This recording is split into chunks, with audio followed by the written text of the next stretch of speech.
How to change suggested views on Instagram. Although Instagram has the ability to show you different views, and you might come across specific views you don't like or you're not interested in, but you can always influence and improve the content recommendation of the suggested views you see on Instagram. Here is how you can do it. For the reels you like, you can always love it. If you find any reels you like, you can love it.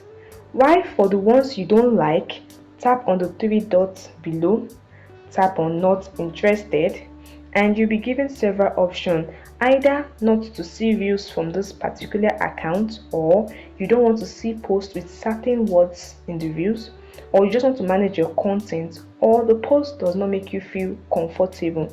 You can select the four options and you can also select undo. So if you come across the reviews you like, love it. If the ones you don't like, tap on the three dots and not interested. And this will help Instagram understand your preference better.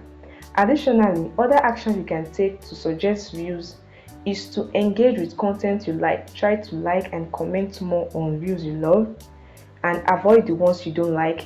You can also customize explore page, you can clear search history, and Instagram algorithm will better understand your preference and suggest more relevant views over time because it's a gradual process. That wraps the end of this video. I hope this information helped you. Hit the like button and subscribe as this means a lot to me.